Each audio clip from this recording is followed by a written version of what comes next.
Muy buenos días, amados hermanos y hermanas, que Dios les bendiga.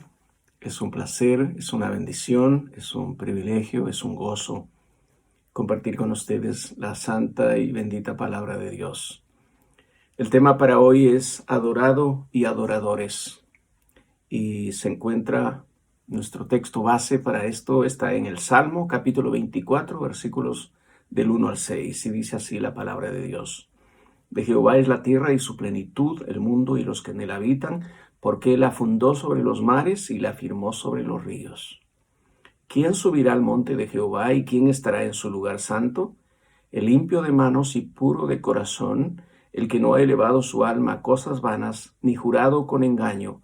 Él recibirá bendición de Jehová y justicia del Dios de salvación. Tal es la generación de los que lo buscan, de los que buscan tu rostro, oh Dios de Jacob.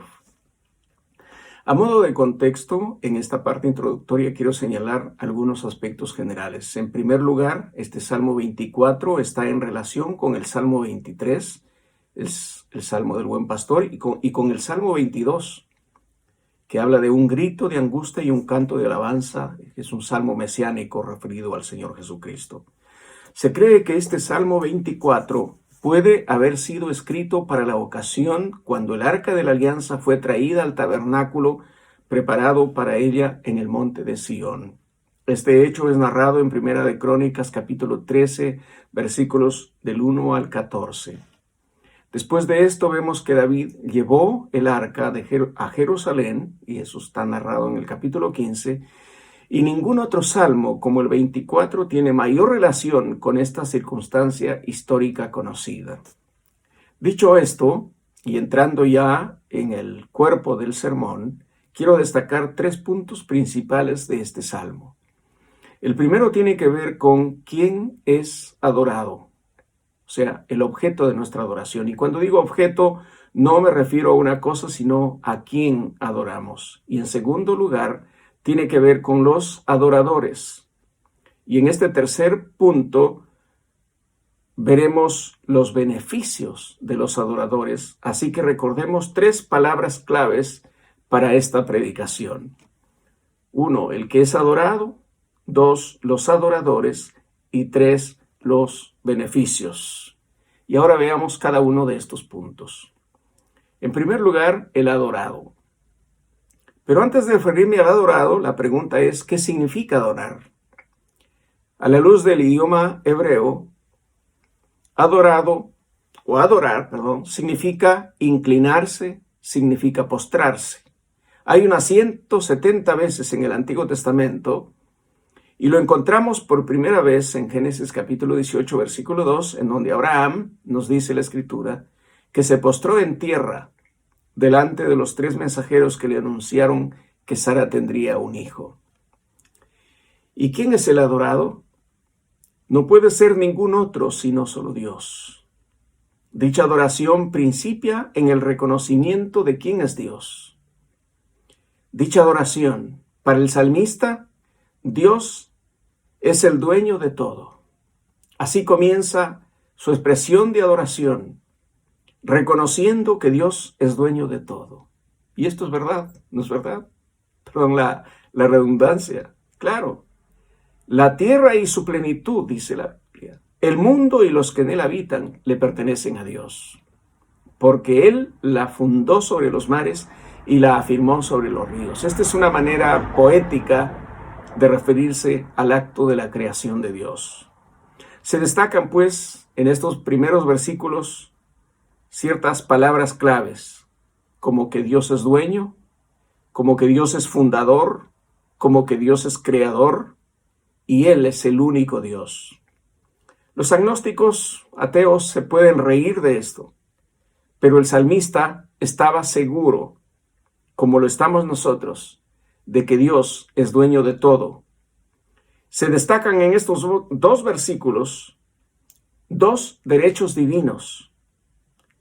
En primer lugar, Dios tiene el derecho de creación, porque Él lo creó. Él tiene el derecho de creación. Esto implica que Dios es soberano, que Él es Señor del cielo y de la tierra, y que su poder es ilimitado. En Isaías 46, versículos del 9 al 10 dice: yo soy Dios y no hay otro Dios, y nada hay semejante a mí. Acordaos de las cosas pasadas desde los tiempos antiguos, porque yo soy Dios y no hay otro Dios, y nada hay semejante a mí.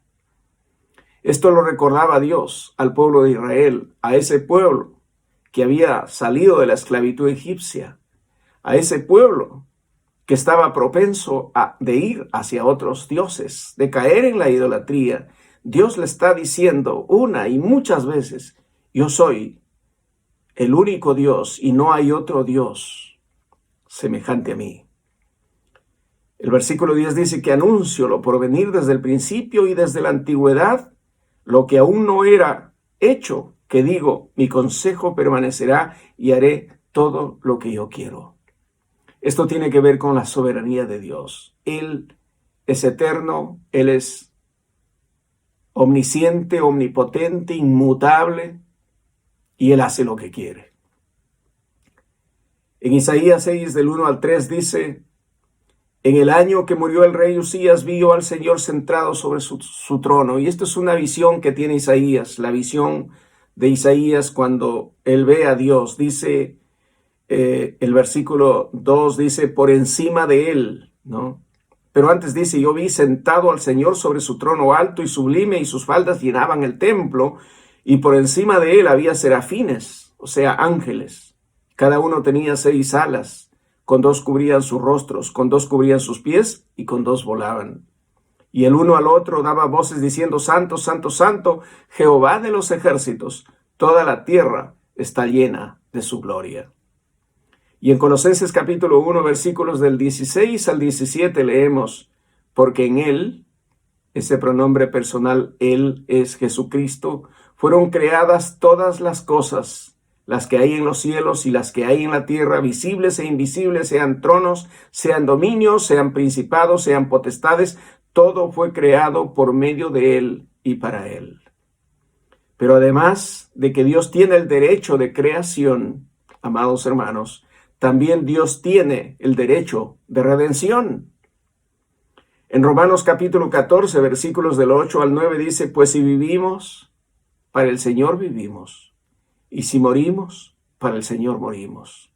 Así pues, sea que vivamos o que muramos, del Señor somos. Porque Cristo para esto murió y resucitó, y volvió a vivir, para ser Señor así de los muertos como de los que viven. Y en 1 de Pedro capítulo 1, versículos del 18 al 19 dice: sabiendo que fuisteis rescatados de vuestra vana manera de vivir.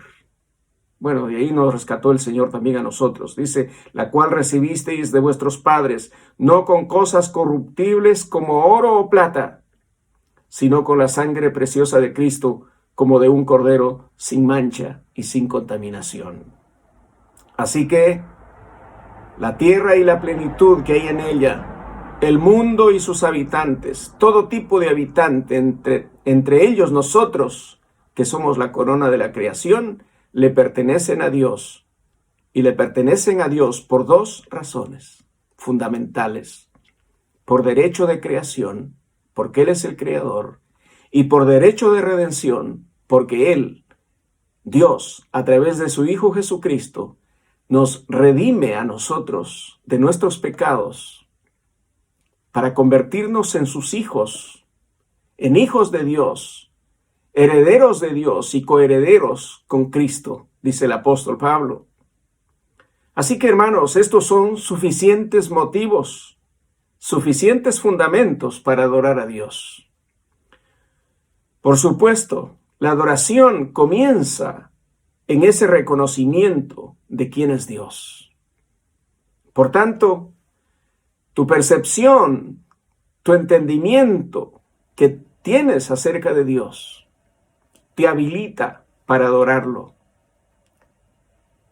En la medida en que nosotros comprendemos quién es Dios, nuestra adoración estará en relación con ese conocimiento de quién es Dios. Para el salmista David, así como el profeta Isaías, o como Daniel o el apóstol San Pablo, Dios, a través del acto de la creación y de la redención, son suficientes y constituyen el fundamento básico y moral para que Dios se convierta en el adorado. Él es el adorado. No hay otro a quien podamos adorar sino solo a Dios. Ahora, vamos al segundo punto. Los que le adoran. Leamos los versículos 3 al 6 nuevamente. Dice, hay dos preguntas retóricas. ¿Quién subirá al monte de Jehová y quién estará en su lugar santo? La respuesta lo hallamos en el versículo 4. El limpio de manos y puro de corazón, el que no ha elevado su alma a cosas vanas, ni jurado con engaño. Basado en estos versículos, quiero destacar 3 cualidades morales y espirituales de quienes quieren adorar a Dios.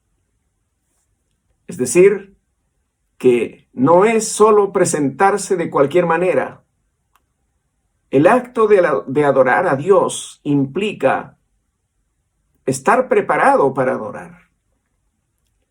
Una primera condición moral y espiritual para adorar a Dios es tener las manos limpias, como dice el versículo 4, la parte primera.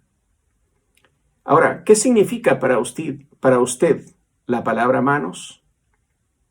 Pues tiene un significado profundo la palabra manos, porque representa lo que una persona hace.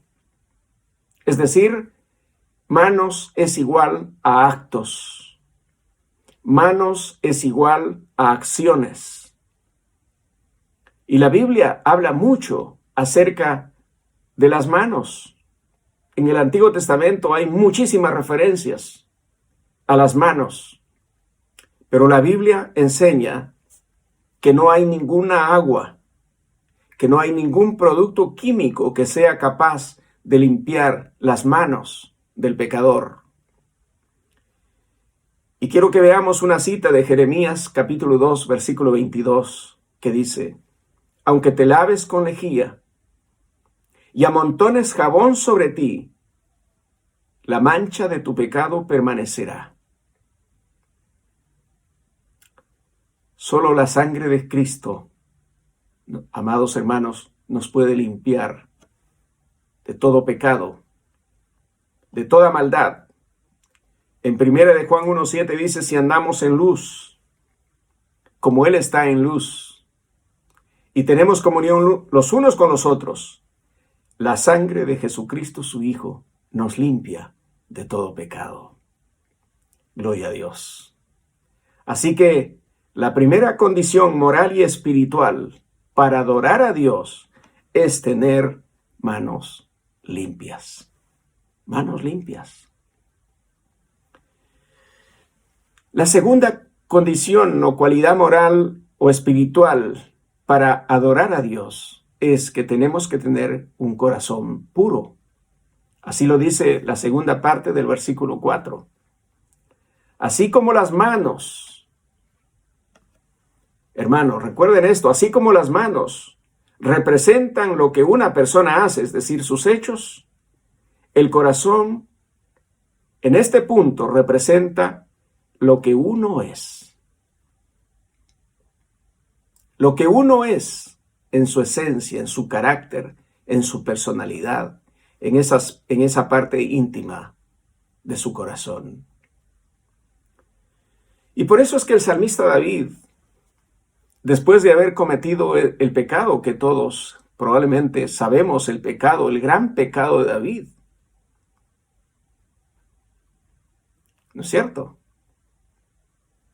No es muy fácil referirse a él, pero él cometió un pecado muy vergonzoso, como es el adulterio, al llegarse a una mujer que no era suya. Betsabé, esposa de Urías, uno de sus soldados de su ejército. Y él con ella tuvo un romance, y fruto de ello nació un hijo, y el hijo murió. Y él, para encubrir su pecado, para que nadie lo descubriera de que él estaba llevando esa vida doble, tuvo que eliminar a su soldado Urías, a un hombre al cual él lo amaba y Urías amaba a él. Un pecado siempre llevará a otro pecado.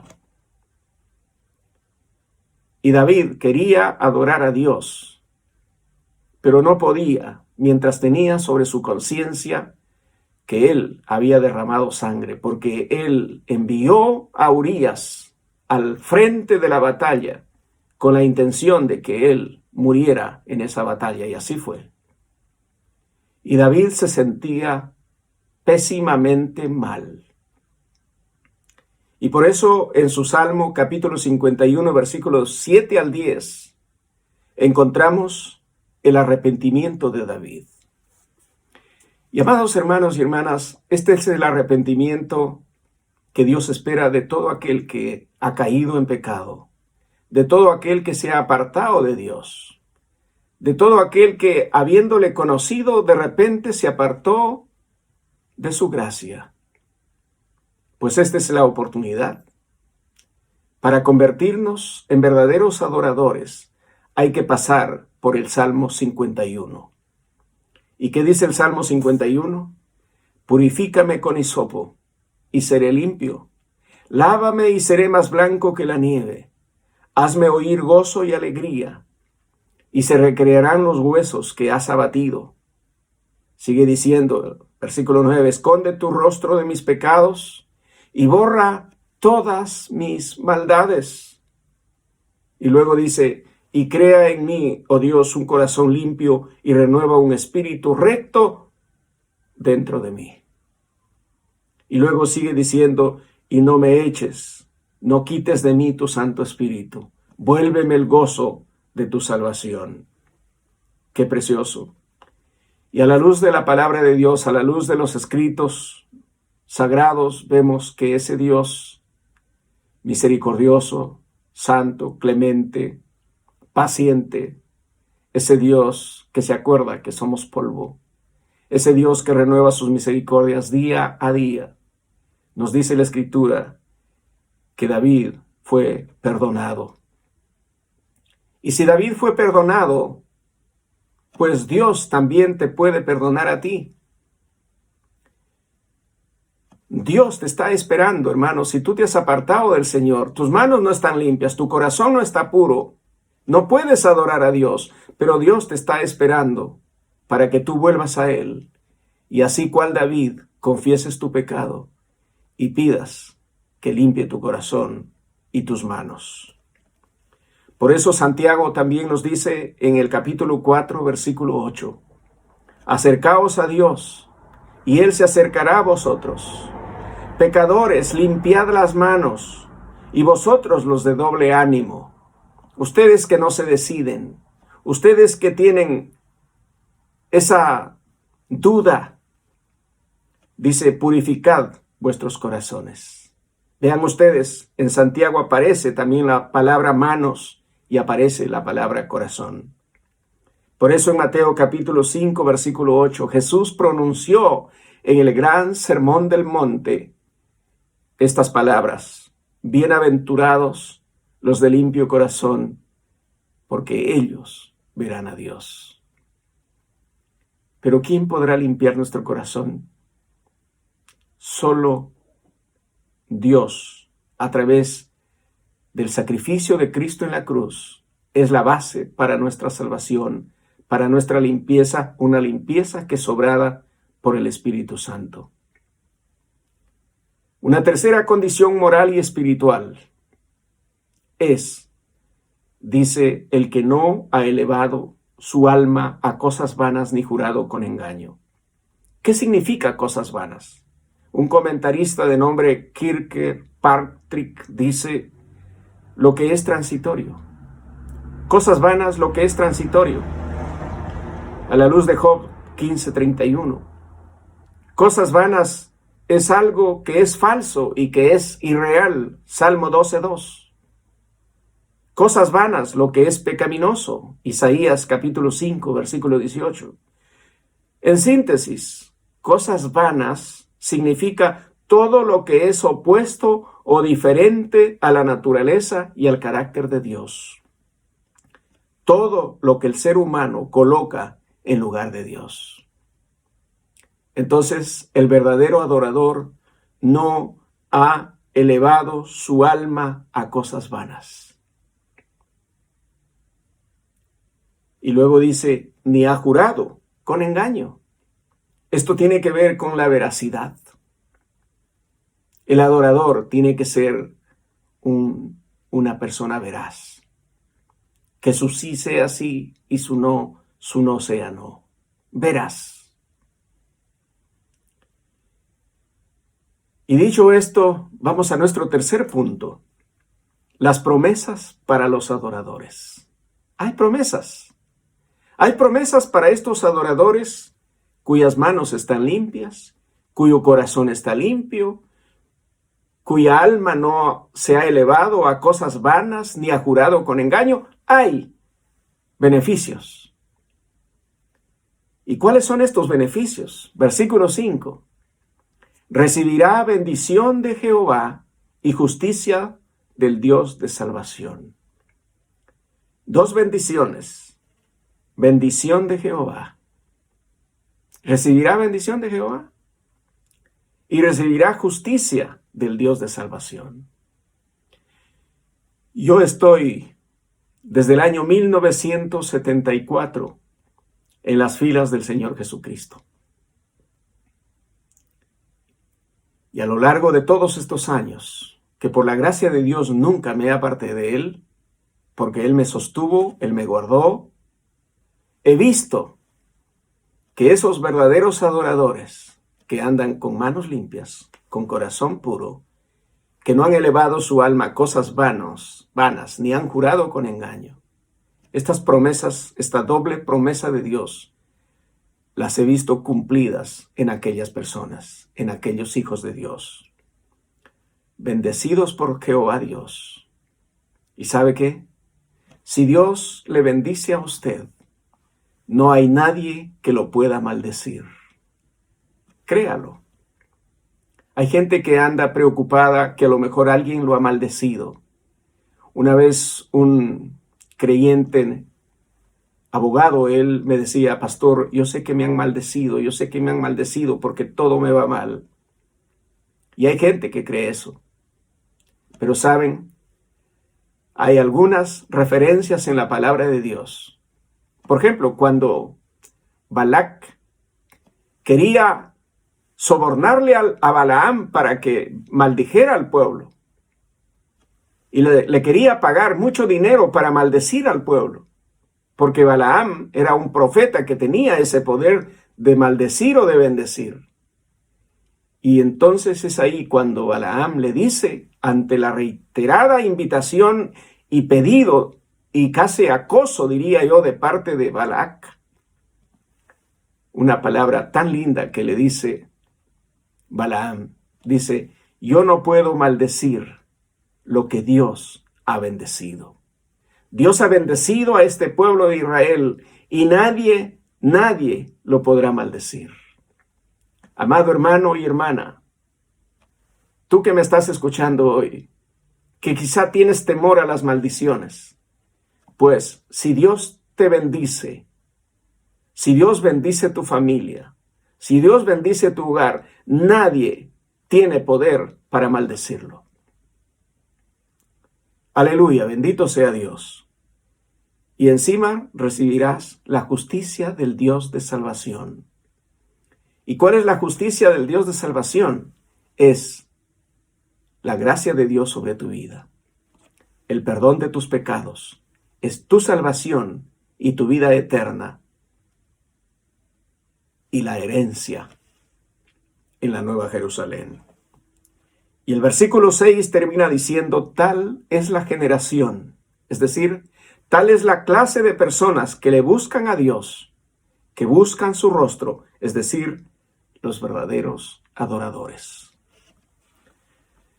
Y para terminar, quiero citar a John MacArthur, un gran predicador y erudito bíblico. Él dice, abro comillas, Si vas a ser un verdadero adorador, es esencial tener una visión verdadera de Dios. Lo dije al comienzo, ¿verdad? Que la percepción que tú tienes de Dios va a determinar tu calidad de oración, de adoración, perdón. Si tú ves a un Dios así nomás, bueno, tu adoración va a ser así nomás también.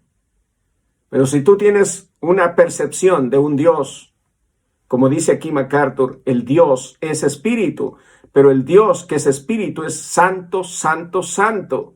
Y creo que el verdadero adorador comienza con una conciencia de la abrumadora santidad de Dios. ¿Cuál es tu percepción de Dios? Amado hermano y hermana, ¿cuál es tu mirada respecto de Dios?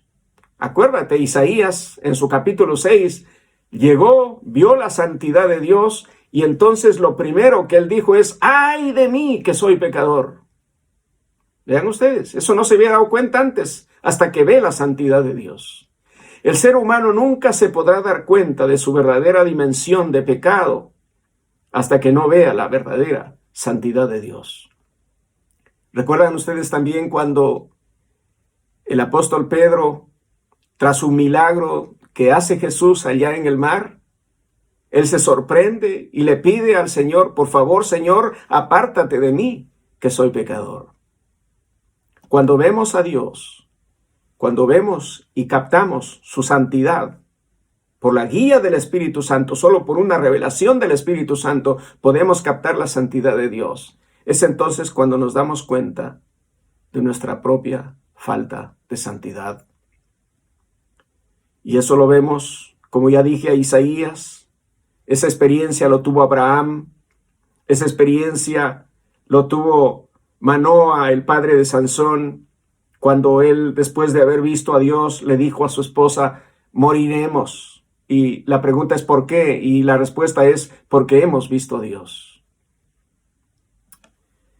Amados hermanos, para terminar, la pregunta que les hago en este día, y es la pregunta que deben contestar desde lo más íntimo de su corazón, la pregunta es: ¿qué tan conscientes soy de la presencia santa de Dios mientras le adoro? ¿O mientras me acerco para adorar? Oh, amados hermanos, necesitamos una visión fresca de la soberanía y de la santidad de Dios al adorarle. O simplemente no le adoraremos. Si entrara un gran dignatario terrenal a nuestra casa o a nuestro templo, seguramente lo atenderíamos con la dignidad que merece esa persona, ¿no es verdad? Pues con cuánta mayor y muchísima razón debemos comportarnos delante de la presencia de Dios al adorarle. En Primera de Crónicas, capítulo 13, versículos del 6 al 7, ustedes pueden leer con detención, pero vimos ahí que Asa tocó el arca sin tener ese derecho y cayó muerto. El arca era símbolo de la presencia de Dios.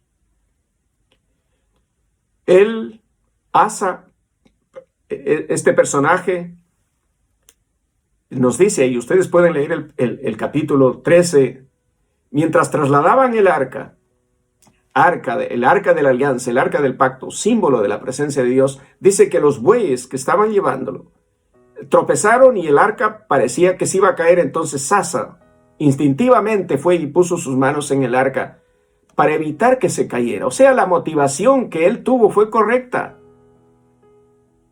Vean ustedes, él no lo hizo de manera malintencionada. Él pretendía que el arca no se cayera al piso, al suelo. Pero ¿saben qué? Recuerda esto, Asa no estuvo habilitado, no estuvo calificado, como dijo la pastora Vilma el domingo pasado, no era un adorador calificado. Entonces él no podía tocar esa arca. ¿Y saben lo que le pasó por el hecho de tocar el arca sin tener derecho a ello? Pues cayó muerto en el acto. Y eso lo asustó al pueblo y al propio David, y él decidió postergar el traslado del arca hacia Jerusalén por el temor que tenía. Pero el pasaje, si ustedes lo leen, nos dice que a la casa donde fue llevada esa arca comenzó a descender la bendición de Dios sobre esa familia. La presencia de Dios siempre va a traer bendición. Gloria al Señor. Así que, hermanos, no podemos presentarnos delante de Dios de cualquier manera. Y si lo hemos hecho, tenemos que pedirle perdón. Recuerde a Ananías y Zafira, a los comienzos de la iglesia cristiana. Allí en el libro de los Hechos encontramos que ellos pretendieron llevar una ofrenda de adoración a Dios, producto de la venta de una propiedad. Pero ellos le mintieron al Espíritu Santo, haciéndole creer que le estaban dando todo. Y no era así. ¿Y qué pasó? Ambos murieron, uno tras otro. Por tanto, al adorar a Dios, amados hermanos, no es suficiente la motivación como Asa. Tenemos que tener suprema reverencia a Dios. La pregunta es, ¿estamos adorando con reverencia? ¿Dónde está la humillación? ¿Dónde está la postración de la adoración? Amados hermanos, he orado para que el Espíritu Santo ponga estas palabras en su corazón. Y yo espero que así sea. Y que usted sea un verdadero adorador de Dios. Un adorador cuyas manos estén limpias, cuyo corazón esté purificado por la obra del Espíritu Santo, porque solo el Espíritu Santo puede limpiar el corazón. Solo la sangre de Jesucristo nos limpia de todo pecado. Y que su alma no esté elevándola a cosas vanas ni jurando con engaño. Ese es el tipo de adorador que Dios está buscando. Adoradores que le adoren en espíritu y en verdad. Y entonces usted va a recibir la bendición de Dios. Oremos. Padre Santo, venimos delante de ti, ayudados por tu Santo Espíritu, conscientes de que eres nuestro único y verdadero Dios, Creador, soberano y 3 veces santo. Recibe nuestra adoración, Señor, no por nosotros mismos, sino por los méritos de tu amado Hijo Jesucristo, nuestro Salvador, Rey, Señor y Redentor. Perdónanos, Señor, si no hemos estado a la altura de lo que mereces como Dios. Limpia nuestras manos, nuestros corazones y ayúdanos a vivir una vida recta delante de ti. Capacítanos con tu gracia cada día para ser la clase de personas y adoradores que quieres que seamos y seamos bendecidos según las promesas de tu santa palabra. Oramos todo esto en el glorioso y poderoso nombre de nuestro Señor y Salvador Jesucristo. Amén y amén. Que Dios les bendiga, hermanos, que esta palabra vaya en sus corazones, que la mediten, que el Espíritu Santo, el gran Maestro, siga trabajando en sus mentes, en sus corazones, y que la gracia de Dios abunde más y más en ustedes. Amén.